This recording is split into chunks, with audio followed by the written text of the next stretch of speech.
За тэгэхээр 2025 он бас өндөрлөөд удаагүй байгаа. 2026 он гараад бас ер нь бол геополитикийн болоод олон улсын нөхцөл байдал, за манай дотоодын нөхцөл байдал ч гэсэн нэлээдгүй олон сорилтуудтай бас тулсан ийм нөхцөл байдал донд шинэ оныг бас бид хүн ухтаж авлаа шүү дээ тий.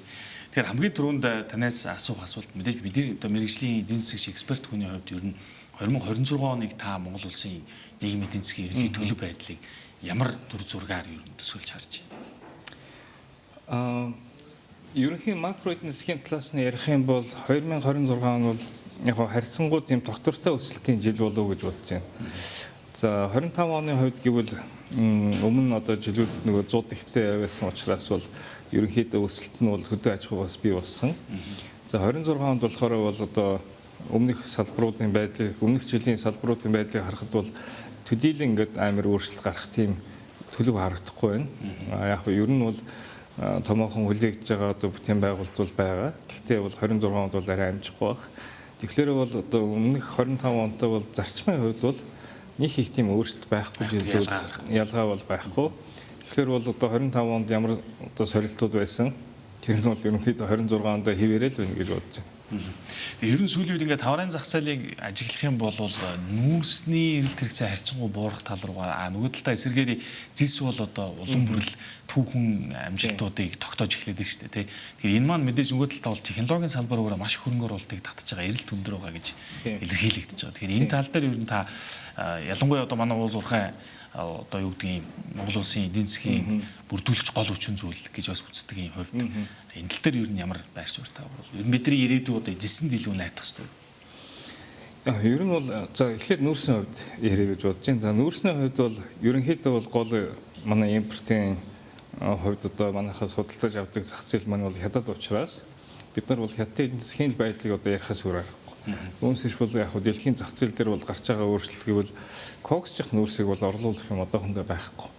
Тийм учраас бол тэн дээр болохоор бол одоо эрэлт нь харьцангуй доктортой үн ч гэсэн ерөнхийдөө доктортой байх шинжтэй байгаа боловч том өөрчлөлтүүд гэвэл яг хөө нэгдүгээр хятадын эдийн засаг бол ерөөсө хөл дээрээ буцаад ингээд нэг өсөлтөө сайн болгож чадахгүй байгаа нэг тийм дотоод бүтцийн асуудал байна. Дэлхийн зах зээлийн байдал байна. Тэгэхээр бол энэ бол бид нар одоо хятадын эдийн засаг бол 26 онд бол эрс хэрэгнэ гэж бас хүлээх тийм юу хэцүү. Тэгэхээр бол дээрээс нь болохоор бол бас одоо манай хойд хөрш байна, Австрали байна. Бусад одоо нүүрсний экспортлогч улсууд бол аль болохоор хятадын зах зээл бараагаа нийлүүлэхийг адилхан хичээж байгаа. Тэгэхээр бол энэ маань одоо зах зээлийн үүнд бол бас сөрөг нөлөө үзүүлнэ. Мэдээж одоо манай хувьд бол бас өрсөлдөх чадварыг тодорхой хэмжээгээр одоо шаардна. Манайх бол одоо хүртэл бол одоо хилээр төмөр замуудаа бас бүрэн холбоогүй л явж байгаа. Тэгэхээр бол нэг хуучнараа машинаараа зүүдэг энэ одоо процесс бол өргөжж байна гэж хэлж болно. За зэсийн үед аваад үзэхээр бол яхааргүй сая таны ярьсан одоо технологийн хувьсгал болж байгаа учраас зэсийн эрэлт хэрэгцээ бол улам нэмэгдэх хандлагатай байна. За энэ дээр болохоор манайх бол дандаа зэсийн баяжмлыг голдуу гаргадаг. Яг одоо сүүлийн үед бол хэрэгтэй юм уу илүү одоо орлоготой нь бол одоо хайлуулсан цэвэршүүлсэн зэс гэж үздэг. Энэ дээр болохоор бол хувийн хвшлийн манай одоо улсын компаниудаас харьцуулахад бол хувийн хвшлийнх нь хамаагүй хурдан хоёрын юм жижиг үйлдвэр манайд ажиллаж байгаа. Улсын үйлдвэр одоо хүртэл байгуулаагүй зүгээр байгуулна л гэж одоо миний мэдхээр баг 10 жил ярьж байна. Тийм тэгэхээр бол энийг одоо хурдан барихгүй бол яг нөгөө эд үеийн одоо үнийн өсөлтийн өндөр үеийг бол бас л алдахаар харагдаж байна. Одоо өнөөдөр бол би жишээлбэл мэдээ уншаад бол одоо ирээдүйд барина л гэж одоо ярьж л байгаа хэвээрээ байна. Тийм. Тэгэхээр бол зэс бол цаашдаа бол манай найдвар мөн. За яг хувийн хвшлийн хувьд бол хэлэхэд бол аль эртнээс бол одоо ийм байдал гарна гэдэг бол мэдчихсэн учраас ийшээгээ бол одоо хөрөнгө оруулалт тодорхой хэмжээгээр төлөвлөлтөө бол одоо хийж байгаа гэж хэлэх нь зүг байх. Улс болохоор бол энэ дээр асар их хугацаа алдсан. Ер нь бол бид нар бараг 20 он гэхэд л одоо зэс айлах үйлдвэрийг барина гэжсэн одоо хүртэл баригдаагүй байна гэдгийг бол одоо бас бодох ёстой. 10 гаруй жилийн өмнө бас яг төсөөтэй гэх юм үйл явдал нүүрсний супер сайкл буюу супер цикл яваад өнгөрсөн гэдэг ийм зүйл байгаа шүү дээ. Тэгэхээр одоо бас энэ яг зэсийн тухайд энэ супер цикл нь ирсэн гэж юу үзэж болох вэ? Бид одоо энэ дээр ер нь бас даруй авах арга хэмжээ нь таныхаар одоо өшөө бас юу хийх вэ? Яг ер нь бол зэсийн супер цикл бол яг энэ захилгаан бараа захилгаан автомашин одоо энэ wireless технологи гэх юм уу утасгүй технологи энэ бүгдээ даган ингээд аюу хурцтай хөгжиж байна. Тэгэхээр бол супер цикл нь одоо бол эд үедээ байна гэж хэлж болно. Тэгэхээр бол энийгээ одоо бол эхний үеийн манайх бол хоцорсон байж магадгүй. Тэгээ улсын үйлдвэр байгуулаагүй гэдгийг би хэлж байгаа. Зүгээр хувийн иш бол жижигхэн үйлдвэрүүд ажиллуулж байгаа. Тэгэхээр бол улсын хувьд бол асар одоо удаан тэгээд одоо 21 оны 22 онд бол барих хэрэгтэй байсан. Энэ үйлдвэр дээрээ болохоор цаг хугацаа алдаад мөнгөний нөгөө хүмүүс тарааж марааж тиймэрхүү юм бас хийсэн. Энэ маань одоо үндэс нөгөө улс төрийн өсөлт зорилготой холбоотой гэж ойлгох уу? Эсвэл одоо эдийн засгийн нөхцөл байдал нөлөөлж байна гэж үү? Яагаад одоо манай л одоо улсын гол өвчин байдаг. Тэр бол юу вэ гэхээр нөгөө популист юм одоо янз бүрийн сонгуул болохоор одоо хүмүүс таалагдах нэг тийм юм хийдэг. Тэр нь болохоор бол мэдээж одоо нөгөө жоо мөнгө болохоор тарааж зэхэр өгж байгаа тал адилхан хэдэн төгрөг тараадаг. Тэгэхээр бол нөгөө улсын хэдэн компанийн хамаг орлогын одоо хамаад одоо ногдлаш маш ихтэй хэлбэрээр тараадаг. Тэгсэн мөртлөө нөгөө үйлдвэрээ захилгаан станц одоо хүртэл баригдаагүй хിവэрэ байж л байдаг. Цаасан дээр бол бүгдээр аль хэдийн баригдсан баг. Тэрнтэй л холбоотой. Тэр нь бол манай эдийн засгийг алж байгаа гэж хэлэх нь зүг баг. За, хоёулагийн бас яриа бол дараагийн эжэнд бол энэ олон улсын нөхцөл байдлыг бас авч үзэх зайлшгүй шаардлагатай болж байна. Ялангуяа он гарсаар бол одоо төсөөлөөгүй таамаглаагүй үйл явдлууд маш ихээр өрнөж байна. За мөн одоо эрчимтэй одоо шинэ Иран улсад гэхэд бол инфляцийн эсрэг засгийн газрынхаа эсрэг маш томоохон одоо бүр тэмцэл болоод тэмцэлийн дэнийг өрнөж өгч байна. За, Америк ерөнхийлөгчийн гаргасан мэдээж одоо шийдвэрүүд байна. Эрс ийм одоо шийдвэрүүд сүүлүүд маш их гарч байгаа. Тэгээ энийг дараад эдийн засгт бол мэдээж одоо том хөдөлгөөнүүд бас өрнөж ил доо. Тэгэхээр тухайлбал хамгийн түрүүнд асуух байгаа зүйл нь Мадуро ерөнхийлөгчийг одоо баривчсантай холбоотойгоор одоогор бол нөгөө ойл буюу газрын тос өөрөө их тийм анхаарлын төв зүйсээр орчоод. За тийш Америк том хөрөнгө оруулалт хийн гэж байгаа. Энтэй холбоотой ер нь таны бас үеийн судалгаа чи мэдээлэл ямар байна? Яг ер нь бол одоо сонгогдохоос өмнө Трампын 3 удаа том амлалтын нэг нь болохоор бензин шатхууны үнийг бол бууруулна гэсэн амлалт байсан. Тэгэхээр энийг амлахын тулд бол юуны өмнө дэлхийн зах зээл дээр бол нийлүүлэгч нар бол нийлүүлэлтээ ихийг нэмэгдүүлэх хэрэгтэй. Зах зээлд гарч ирэх ёстой бүтээгдэхүүн. Тэгэхээр бол Венесуэла, Иран аль аль нь бол нефть олборлогч орнууд.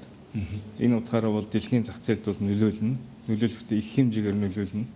Тиймээс Америкийн талаас бол харахад одоо энэ Трампын амлалтыг биелүүлэхийн тулд энэ хоёр одоо томоохон экспортлогч, үйлдвэрлэгч улсууд бол бас тодорхой хэмжээгээр Америкийн одоо юу гэдгийг бодлоготойгоо нийцүүлэн зах зээлд бол газрын тосоо их хэмжээгээр гаргах нь зөв байх гэдэг ийм юу байгаа. За тэр бол цаагаараа бол бас магадгүй яг нэг Орос холбоот улсын экспортын гол орлого нь нефтээс орж ирдэг учраас өөрчлөлтөгчийнхаа орлогыг нь бол бас байхгүй болгоё гэсэн тийм санаа бол байхыг үгүйсэхгүй.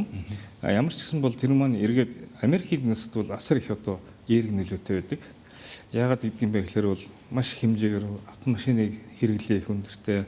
За тэгээ бараа таварын түгээл төр болохоор нөгөө том одоо ачааны машинаараа бүх юм түгээдэг. Эдийн засгийн хувьд бол бензин хямдарна гэдэг нь бол асар их хэмнэлт бий болно. Тэгэхээр бол яг Америк бол үндсэндээ өөрийнхөө иргэдийнхаа удаа авч чадрыг бол сайжруулж байна. Инхийн тулд одоо гадаадын том үйлдвэрлэгч, өрсөлдөгч гэж хэлж болох байх. Эднэрийгээ бол бас айжмаар байхгүй болгож байна. Энэ бол бас ер нь л одоо бий болох процессуудын нэг л гэж хэлж байна.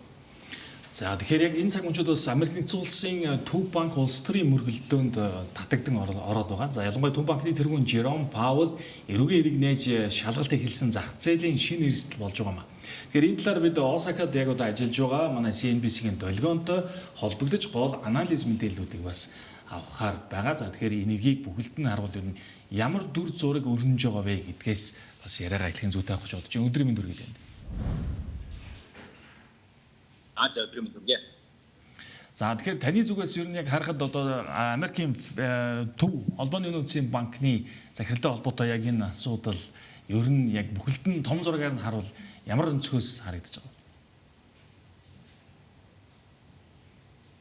Тэгэхээр Америкийн прокурорууд Холбооны үндэсний банкны одоо тэргүүн Жером Паул эрүүгийн шалгалт төлөвлөд байгаа мэдээ бодож өдрөөс эхлээд зах зээл төвчсээр энэ эрүүгийн юм үндсэндээ юу болоод байгаа мэдээг харах хэрэгтэй байна. Юу гэхээр Вашингтонд одоо Төв банкны байрных нь 2.5 тэрбум долларын өртөгтэй засварын ажил тэгээд Конгресс төгсөн одоо мэдүүлэгтэй холбоотой гэж тайлбарлаж байгаа. Тэгэхээр энэ алхмууд яг хаачлаар бол ерөнхийлөгч Дональд Трампын Паул үзүүлсэн одоо дарамтыг илүү шинэ илүү ноцтой шатанд гаргаж байгаа гэсэн үг. Тэгэхээр яг өнөөдрийн хувьд ярих юм бол зураг бол нэлээд тодорхой байх шиг байна. Энэ бол яг хүүгийн маргаан нэг нь хүү бууруулын нөгөөх нь эсэргүүцээд байгаа гэхээс илүүтэйгээр институцийн бие даасан байдлын асуудал гэж харагдахаар байгаа. Ягаад хүмүүсийн анхаарлыг маш их энэ сэдв дээр анхаарал хандуулж байна гэхээр одоо дэлхийн хамгийн том эдийн засгийн хамгийн гол санхүүгийн институт буюу одоо бидний эдгээр холбооны нөөцийн баг бол улс төрийн дарамтанд орж эхэлж байгаа юу гэдэг асуудал зах зээлийн гол нэрсэл. Тэгэхээр хаав исэн Америк болж байгаа үйл явдлыг харахгүй бид нэр ямар хөө нөлөөтэй байж болох вэ гэхээр ягаад чухал юм бэ гэхээр энэ бол нэг тэнж явсан нэг сэдв биш үү. Тэгэхээр энэ нь үгээр нэгдүгээр дэлхийн эдийн засгч одоо нэг 80-аас 90% нь долларын арилжаан дээр явдаг. Хоёрдугаар Америк бол өөрөө дэлхийн санхүүгийн зах зээлийн гол одоо удирдлага гэж ярьдаг. Хөрөнгийн зах зээл дээр юу болон дэлхийн хувьд бол одоо ямар нэгэн байдлаар нөлөөлдөг. Тэгэхээр Монгол шиг ийм жижиг ийм нээлттэй эдийн засгт бол яхахгүй шууд нөлөөж одоо хөрөнгө оруулалтын идэв хөрөнгийн урсгал мэдээ нь бас нөлөөлөх боломжтой байна. Тэгэхээр их сурвалжуудын мэдээлж байгаагаар бол энэ одоо шалгалтыг өнгөрсөн 11-р сард прокурорын газрын даргаар томилогдсон Трампын одоо ойрын холбоотон гэдэг Жанин Пиро гэж хүн гардаж байгаа. Тэгэхээр энэ бол яхахгүй улс төрийн ГСП шийдвэр гэдэг хардлагыг бол улам бүр нэмэгдүүлж байгаа гэсэн. Тэгэхээр энэ бол яхахгүй ерөнхийлөгч Трампын хувьд бол Жером Паул маш олон жил үргэлжилсэн одоо дарамтын кампанид ажлын доогд үргэлжлэх гэж харагдахаар байна. Тэгэхээр ерөнхийлөгч бол бодлогыг огцсон бууруулах шаардлагыг Паул бол эсвэл үйлдэлээр эсэргүүцэж байгаа гэж түүний хувьд үздэг. Үүнийг дараа бол ур чадваргүй хүнээр маш олон удаа бол шүүмжилж байсан. Тэгээд огцруулалтын хүмүүсээр шүүгдэх боломжийг ил тод бол дурдж байсан шүү дээ. Тэгэхээр Паулийн хувьд бол энэ яг үйл явдлын дараа бол яг холбооны нөөцийн банкнаас бас тэр бол гаргаад байдаг видео мэдрэмж хийсэн. Хууль зүйн яамнаас бол шүүгчийн зарлан дуудах бичиг ирснийг бол үлээн зөвшөөрсөн. Урд өмнө хязгаарч тохиолдож байгаагүй алхам гэж бол тодорхойлсон. Тэгэхээр мөнгөний бодлогын шийдвэрийг бол ямар нэгэн байдлаар улс төрийн айдасгүйгээр гаргасаар ирсэн бол яг энэ бол онцлсон байна. Тэгээ энэ дээр бол яг нэг тийм гол анхаарах зэг байх шиг байна л да. Тэгэхээр Паулийн тайлбарснаар бол мөнгөний бодлогыг тодорхойлох эрх чөлөөнд хавтаж байгаа оролдлого гэж хэлсэн байгаа. Өөрөөр хэлбэл бол холбооны нөөцийн банк улс төрийн одоо ямар нэгэн байдлаар дарамтгүйгээр үйл ажиллагаа явуулж чадахгүй эсвэл бизнес институт зэрэг үлдэхүү гэдэг ийм суурь тулаанд бол өрнөж байх шиг байна. Яг нөгөө талаас нь конгрессийн одоо хоёр намын гишүүд хоёулаа энэхүү шалгалтанд бас эргэлдсэн байр суурь хэлж хэлсэн байна. Бүгд найрамдах намын одоо Трампын нам одоо бүгд найрамдах намын хүртэл энэхүү одоо эргэлдсэн хэсэгт бол орсон байгаа. Тэгэхээр конгрессийн хувьд бол гол зүгээр нэг зүйлийг л гаргах хэрэгтэй. Тэр нь юу гэхээр холбооны нөөцийн банкны тэргүүнийг одоо эрүүгийн дарамтаар шахах жишг тогтох юм бол Америкийн мөнгөний бодлогын найдвартай байдал одоо бодит одоо найдвартай байдал асуултын тэмдэг тавигдана гэдэг асуудал. Тэр энэ хүүгийн одоо их баг асуудалгаас илүүтэйгээр нэг системийн эрсдэл болж байгаа шүү. Хашуулан доктороос тодруулж асуугаад одоо яг Венесуэлд өрнөж байгаа газар нутгийн холбоотой үйл явдлын тухай жишээ нь $100 тэрбум хөрөнгө оруулалт шаардлагатай гэсэн тоо гараад ирсэн байгаа шүү дээ. Америкийн захиргаан дээр. Тэгэхээр энэ магадгүй яг одоо Жером Паулд тохиолж байгаа үйл явдал жоохон улс төрийн тийм дарамтчилгаал тал руу тэр бодлогын гүнийг нөлөөлөх гэсэн энэ оролдлого гэж та харж байна. Яг нь ер нь бол Америкийн хувьд бол яг $100 тэрбум бол бас тийм их өндөр хэмжээний хөрөнгө оруулалт биш баг. Яг нь ер нь бол энэ дээр бол бас компаниудтай уулзалт бол хийх нь хийсэн. Тэгээд нөгөө компаниуд нь болохоор маш их эрсдэлтэй байгаа гэдгийг бол бас хэлэх нь хэлсэн. Гэхдээ яг ер нь бол Трампын захиргааны хувьд гэх юм уу сонирхол нь гэвэл одоо үйлдвэрлэлээ нэмэгдүүл зах зээлд гарга гарахтаа бол мэдээж бас тодорхой хэмжээгээр Америкийн одоо бодлоготойгоо нийцүүлэн гарах ёстой. Жишээлбэл одоо Куб руу бол хамаагүй одоо нийлүүлэлтээ бол зогсоох ёстой ч юм уу. Тиймэрхүү бас зүйлүүд байна. Тэгэхээр бол энэ маань бол ерөнхийдөө бол Америкийн хувьд яг юу ашигтай вэ гэж одоо Трамп бодож байна. Тэрийг л одоо бодлого хэрэгжүүлж байна гэж ойлгож байна. Санхүүгийн хувьд бол ер нь маш олон жил бол холбооны нөөц систем за манайхаар бол Төв банк нь бол харьцангуй тийм хараад бус байдалтай байсан үнэн. За бүр одоо бас юу гэдэг нь огт ямарч юугүй байсан гэж хэлэхэд хэцүү байх. Тодорхой хэмжээгээр холбоо байлгүй яг хөө. Нөлөөлөл бол байгаа юм тийм. Гэхдээ бол энэ удаадаа болохоор тэр нь бол илт болж байна. Тэргээрээ бол бас Америкийн долларт бол бас төдийлөн сайн нөлөө үзүүлэхгүй болов гэсэн нэг юм хүлээлт байна. Яагаад гэвэл ер нь явж доллар гэдэг чинь бол бас л одоо адилхан тооцооны хэрэгсэл тэр маань хэрэг дотортой байна. Одоо янз бүрийн байдлаар одоо хэтэрхийх гараад байвал үнцний хурдан алдна. Инфляцийг бий болно одоо жишээлбэл тийм бас аюул байдаг учраас аль болохоор улс төрийн уул нөлөөг нь багасгах зүйтэй. Тэр бол манай төгрөгч гэсэн ялгаагүй тийм байна. Тийм. Тэгэхээр бол эргээд бол яг зах зээлийн хувьд бол энэ дээр жоохон тийм сэрэмжтэй одоо хандж байгаа нь бол ойлгомжтой. Тэгэхээр зах зээлийн гол сэдэв бол ер нь хүү бууруулах уугүй юу гэдгээс одоо явж барыг хавгүй том асуудал болж хуурж байгаа шиг байна л да. Тэгэхээр ер нь долгион захирлын зүгээс асуугаад одоо ерөнхийлөгч Дональд Трамп холбооны нөөцийн банкнд бодлогын хүүгүүд илүү огцон бууруулах дарамтаа ингээд ил тод шууд илэрхийлж байна гэж ойлгож болох уу? Нөгөө талаар ер нь зах зээлийн үнийг одоо яг зах зээлийн нэг ээлж дуйлаа гэж харж гэнэ үү эсвэл яг үнэхээр бодит эрсдэл гэж үнэлж байна? Яг дөрөв арчилгаа маш яадаг бол бас яг үнэнд аль нэгэн талыг нь бас яг энэ дээр 100% зөв 100% буруу гэхэд бол хэцүү юм. Америкийн их ашиг сонирхол хамгийн одоо нийцж байгаа бодлогын чиглэлийг одоо яаж авчирч өгөх гэдэг л зүрх явж байгаа юм да. Цахаорны догтууд айгүй ойлгомжтой байна. Америкийн одоо өндөр зээлтэй өндөр хүүгийн дарамтаас туйлдж байгаа.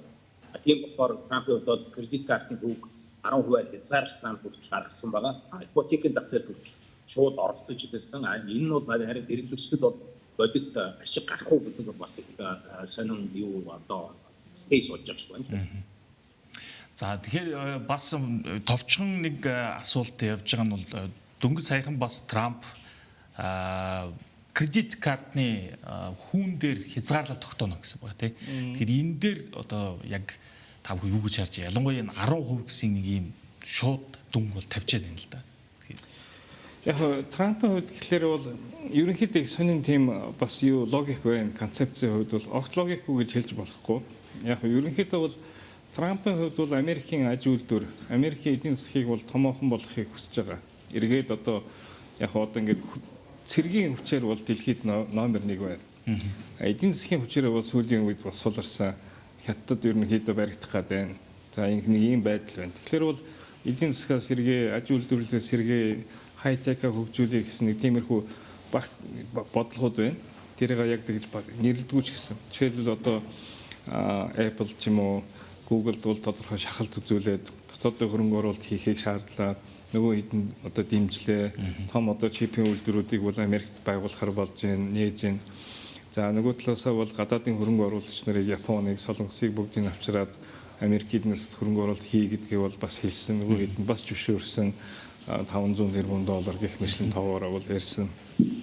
За тэгээд цаашлбал одоо жишээлбэл Трампын хувьд харахад бол иргэдийн хувьд бол одоо санхүүгийн хувьд бас нөгөө юу гэдэг манайхаар ярих юм бол нөгөө сахилахгүй байдал тийм ээ. Ер нь кредит карт дээр 10% хүүг ингээ хатуугаар тогтоох шаардлагатай гэсэн ийм бодлогыг Трамп бол шууд тулгаж байгаа. Тэгэхээр энэ маань өөрөө яг эргээд одоо зах зээлд яг ямар дохио болж ирж байгаа бол ер нь нөлөөлөл нь ямар байх бол та энэ талаар бас тайлбарлахгүй. Яг ингийн хэрэглэгчийн үднээс аваад үзсэн бол энэ бол сайн мэдээ болж орж байгаа. Хэрэглээний хувьд аваад үзсэн бол Америкийн нийт одоо 2-3 жилийн судалгаа шиг Санжинд Америкийн нийт хэрэглэгчдийн бол 80% нь $1000-оос авсан хөрөнгөлт байдаггүй гэж хэлсэн. Энэ маань нөгөө талаар юу гэж юм гэхээр одоо хэрэглээний хувьд бол кредит картн дээр илүү дуурлж одоо амжиргаагаа залгуулдаг гэсэн нэг бас хийж болов. Яг зах зээлийг зурагтаар хардаг байсан бол хэрэглэгчдэд илүү сайн нөлөөтэй гэж бас хийж болох юм байна. Тэгээд бодит амьдрал дээр бол яг нэг тийм төр зургийн өвчин амдаах болж магадгүй. Өвчин амдлаа. Гэхдээ бодиттой өвчин үлдсэн нөгөө мэдсэн. Тэр яг хит нөгөө өстрийн шахалтаар доош нь дарах бол инфляц ажмаар сорт ирээштэй тэр инфляц ч нөгөө чимээгүй хэрэглэгчдэд хамгийн хатуур хийгддэг. Тэгээ Америкт бол нөгөө манайхыг бодох бол илүү сонгодог чөлөө зах зээлтэй уушаас илүү одоо сөрөг нөлөө аажимдаа нөлөөлөх одоо үзүүлэх юм байх болов гэж харж байна. За тэгэхээр хамгийн сүүлд маш товчоор та дүгнэлт хийвэл юу гэж харж байгаа вэ? Яг сая Дональд Трамп болон Жером Паулын тухай энэ асуудлууд яах вэ? Эдийн засаг улс төрийн одоо холимог мөн дотоодын үйл явдлын одоо хайдрт гэж бослоо. Тэгэхээр гарцаагүй хуулийн тухай маргаан болов ш. Нөгөө талаас бол олон одоо эцсүүдийн байр суурийг харж байгаа энэ үйл яхахгүй хэлслийн маргаан болж байгаа шиг байна. Америкч бол яг дөрөв хэлснээр бүрэн чөлөө зах зээлийн эдийн засгийн ус учраас бол ийм байгаа. Харин харьцуулахад Монгол бол чөлөө зах зээл биш бас нэг ёсондоо зөвшөөрлийн зах зээл учраас хүүгийн тухай ойлголтыг бас Америктэй харьцуулаад манай хэд бол дэмий бахалтай буулгаж босгод баг. Америкт бол хэрвээ Японы нөөцийн банкны хараах бус байдалд одоо зах зээл идэхэ болох юм бол богино хугацаанд улс төр яаж магадгүй харин хугацаанд бол эдийн засаг бүгдээрээ хөдөлгөөг нь хөлнө гэдэг ийм одоо маргаан явж байгаа шиг. За баярлалаа. Бид Японы Осака хотоос CNBC-ийн долгионтой холбогдлоо. За тэгэхээр түрүүн бас яригдсан олон зүйлүүд дотор нэг анхаарал татж байгаа хэсэг нь бол яалтчгүй одоо бас энэ бүх үйл явдлууд Монголын эдийн засаг сектурын ямар нөлөөллийг үзүүлэх бол гэж та харж байна. Ялангуяа одоо Америкт мэдээж юу гэдгийг инженеэр хэлвэл нөгөө хамрын ханаад хүрэхэд манад хамрын шуухтад туснаа гэдэг шиг тий.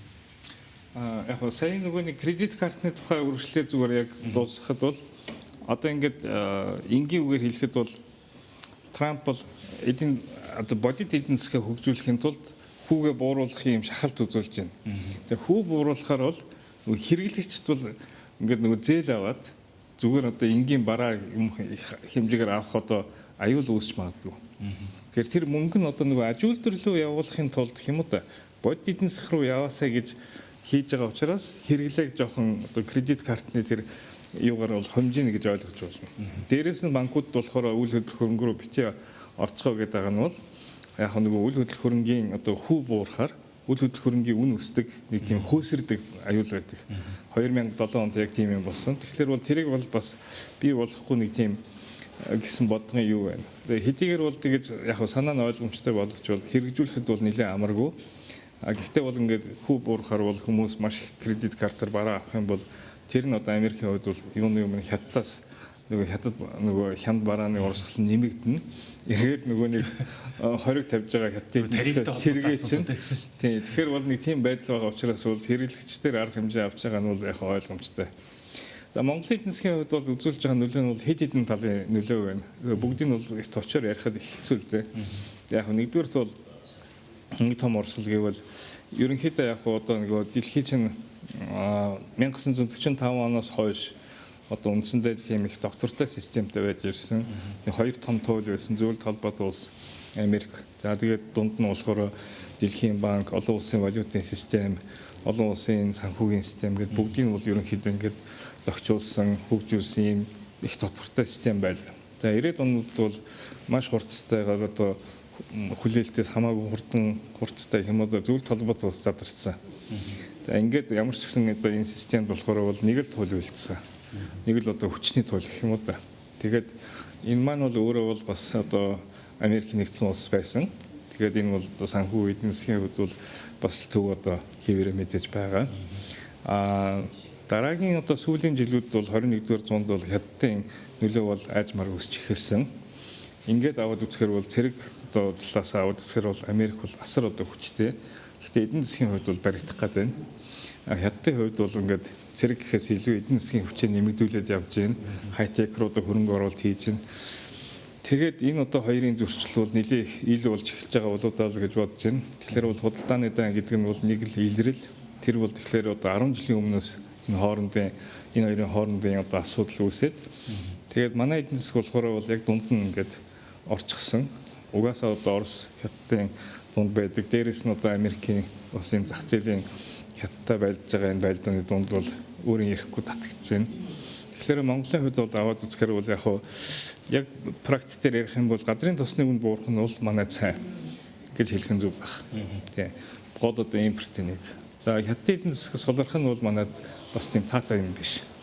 Ягаад гэвэл бид нар бол хятад руу юм зардаг. Хамгийн том боллоо гэж. Тийм. Хятадын эдийн засаг муудчих юм бол манай экспорт багаснаа л гэсэн үг.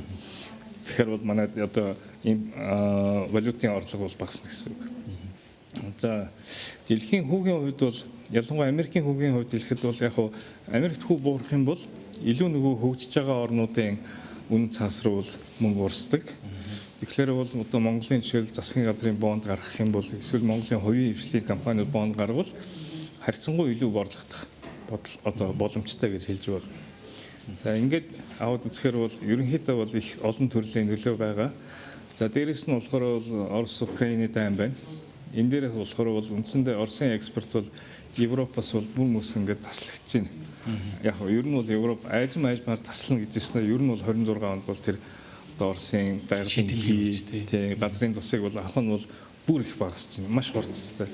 Тэгэхээр бол үндсэндээ Орос эдийн засаг бол цаашаа тэлхийн тулд ямар нэгэн байдлаар өсөхийн тулд одоо манайх шиг ийм одоо жижиг зах зээлч байсан хамаагүй одоо идэвхтэй оролцох хөрөнгө оруулалт хийх ийм шаардлагатай болж эхэлж байгаа. Тийм учраас бол манайд одоо энэ янз бүрийн хэлцээрээ бол идэвхжүүлж байна. Хөрөнгө оруулалтаа нэмэгдэж байна, экспортоо нэмэгдэж байна. Одоо жишээлбэл Оросын эрхүүгийн мужууд Монголд 1 сая хүндэг борлуулсан байна. Тэр нь амар том амжилт гээл одоо Оросын мэдээнд бол гарч ил байна. Тийм байдлаар за хятадын хувьд болохоор бол угаасаа дэлхийн зах зээлд ажиллаж байгаа болохоор нэг амар бол нөлөө бол гарахгүй болов уу гэж бодож байна. Гэхдээ бол ерөнхийдөө дэлхий бол одоо нэг туйлтай дэлхий рүү шилжиж байгаа учраас тэр нь гэхдээ хэр удахын бид нар мэдэхгүй. Америкийн хувьд бол эдийн засгийн хүчээ нэмэгдүүлэхгүй бол тэр нөгөө цэргийн хүчин нөлөө нь эдийн засгийн нөлөө хоёр нь хооронд нь амар ингээд авцалдахгүй болж эхэлж байна. Тэгэхээр бол ийм л одоо үйл явдал болж байгаа шиг байна. Нөгөө талаа Батламаас салбарт мэдээ зардал ихсгээр эдийн засгийн өөрөө дараад тэрийг бас агших гэх юм уу тий. Ийм үзэгдлүүд бас байх шиг тий. Төгсгөл мэд хоёрын яриа ер нь бас одоо дуусгах гэдэг юм ойртож байгаа учраас нэг асуулт асуумаар байна. Тэр маань ер нь одоо ингээд харахад сүүлийн үед бол энэ геополитикийн нөхцөл байдлаас за одоо ялангуяа энэ Америк гэлтгүү, Венесуэл гэлтгүү, Оросч гэдэг юм уу хамгийн сүүлд бол одоо энэ Иранд маш том одоо тэмцлийн үйл явдал өрнөж байна. Энэ бол ингээд яг учир шалтгааны наамд үзвэл шууд утгаараа одоо инфляцтай шууд утгаараа бас холбоотой гэх юм уу да тийм баг үзүүлэлтийн харахад гиперинфляц руу орох тийм төвшөнд очиж байгаа шүү. Тэр эндээс бидний авах том сургамжийг та юу нэг мэрэгжлийн эксперт хүний хувьд юу гэж харж байна? Яг нь Ираны нөхцөл байдал манайхтай бол их өөр учраас бол би одоо шууд ингээд Ираны сургамж гэж хэлэхэд бол жоохон хэцүү байна. Ерөнхийдөө бол яг Ираны хувьд бол ярихад бол өөрөө бол ингээд яг нөгөө нэг торгон замын дунд байдаг. Яг ингээд төвднө байдаг учраас хятад ч болохоор нөгөө торгоны замаа хурдан сэргээх гээд Орос Украины дайнаас болж Оросоор нөгөө зөөдөг урсгал бол айгүй хүнд байдалд орсон учраас Европын зах зээл рүү гарах бас нэг гарц гэвэл одоо Иранад дамжсан энэ гарцыг барих гал хичээгээд байгаа л да. Одоо ингээд Пакистан, Афганистан, Иран тэр хавар. Гэтэл бол одоо Иран ингээд нурчих юм бол хятадын тэр том төслийнх нь нэг хэсэг нь бол бас ажиллахаа болж байна. Тэгэхээр бол тэр утгаараа бол том тоглоомын дунд харахад бол Иран бол одоо Америкийн хувьд бол зүгээр одоо эдийн засаг гэхээс илүү одоо хятадын эдийн засгийн нөлөөг зогсоох ус нэг юм юу юм даа л гэж болно. Нэг тийм барьер маяг юм. Тий. Хоёрдугаарт нь бол яг хуу бас Иран айгүй том одоо газрын тосны үйлдвэрлэгч. Тэр утгаараа бол тэрийг бол тодорхой хэмжээгээр хяналтанд оруулах ийм шаардлага Америкийн талаас бол байгаа учраас бас ингэж ажиллаж байгаа баг. За гуравт нь бол ерөнхийдөө бол бас цаад утгаараа нөгөө хятад Америкийн өрсөлдөөнийг аваад үзэхээр одоо энэ Иранч байна, Венесуэлч байна, хятадыг бол газрын тусаар одоо хангадаг бас нөгөө экспортын томоохон тийм нийлүүлэгч, дамжуулагч маягийн одоо газрууд учраас хятадын эдийн засгийн нөлөөг зогсоох бас нэг тийм алсын бодлогын нэг юу юм л да. Илрэл юм да гэж би бодох юм. Тийм учраас бол энэ хоёр улс дээр ч гэсэн цаашдаа ч гэсэн одоо саяын ихэлсэн одоо явдлууд бол үргэлжлэх баг.